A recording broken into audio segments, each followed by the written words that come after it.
Ini yang terlihat pada Rabu malam, Saudara. Imbas penutupan 6 gerbang tol dalam kota Jakarta yang sedang diperbaiki, kemacetan tak terhindarkan di sejumlah titik pada Rabu malam. Di Jalan Palmerah Utara menuju perempatan Selipi, sejumlah kendaraan hanya dapat melaju dengan kecepatan maksimal 20 km per jam. Nah, sejumlah pengendara mengaku terjebak di jalan hingga kurang lebih 2-3 jam.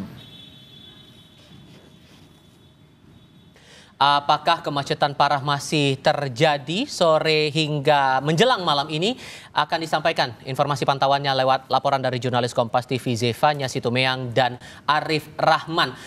Kalau mau dibandingkan dengan kemarin, Zef, apakah lalu lintasnya masih terbilang lancar dan sejauh mana Anda mencermati lalu lintas saat ini?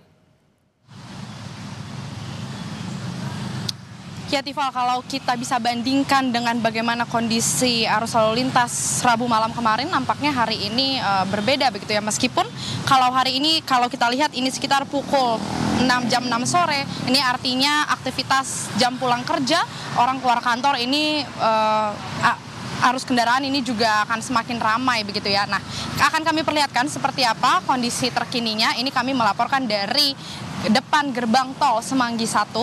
Kalau kemarin Rabu malam rata-rata mobil ini tidak bisa bergerak begitu ya, melihat dari bagaimana keluhan masyarakat di sosial media dan lain sebagainya. Tapi dari pantauan kami di jam 6 sore hari ini kendaraan masih bisa melaju di jalur arteri Jalan Gatot Subroto.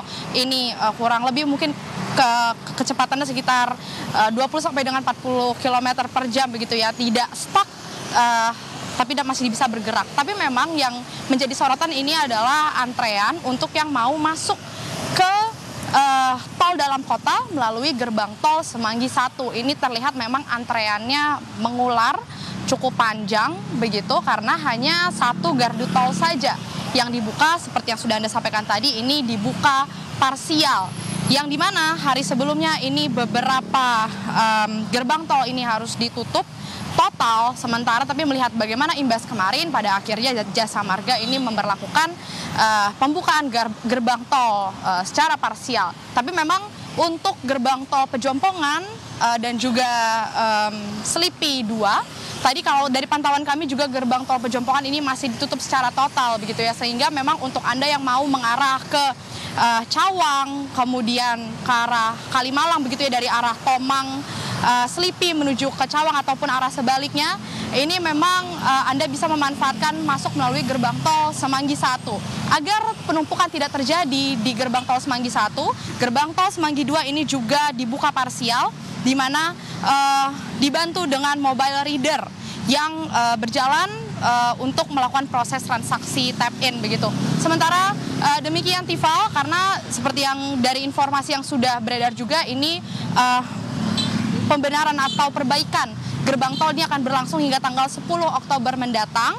Jadi bisa dianjurkan juga dari Jasa Marga agar Anda bisa mencari jalur alternatif lain agar tidak terjebak dengan kepadatan arus yang ada imbas dari perbaikan gerbang tol ini. Tifal. Sampai tanggal 10 Oktober dan setelah itu dipastikan akan berjalan normal. Lalu konteks parsial ini apakah ada penjelasan juga dari Jasa Marga dalam waktu tertentu saja gardu-gardu tertentu ini bakal beroperasi? Singkat saja, Zef. Ya, seperti misalnya saja di gerbang tol Semanggi 1 ini diharapkan tadi kami sempat berbincang juga dengan petugas yang sedang memperbaiki begitu ya. Diharapkan di tanggal 26 September ini sudah bisa beroperasi kedua gardunya. Makanya memang di hari ini satu gardu yang sedang diperbaiki ini bisa dipercepat begitu prosesnya ya. Dan diharapkan tanggal 4 Oktober untuk gerbang tol Semanggi 1 ini sudah bisa beroperasi seperti biasa. Tapi kita harus melihat juga Tifal, karena tadi kalau kami lihat sepertinya masih cukup banyak persiapan begitu ya. Seperti misalnya mesin tap-in-nya ini masih butuh diperbaiki, masih butuh dipasang, karena tadi kami tidak melihat mesin tap-in elektronika ini sudah terpasang. Jadi kita akan melihat apakah memang di tanggal 26 September besok gerbang tol Semanggi 1 ini sudah bisa beroperasi normal kedua-duanya. Tifal. Situmeang dan Arif Rahman melaporkan. Terima kasih.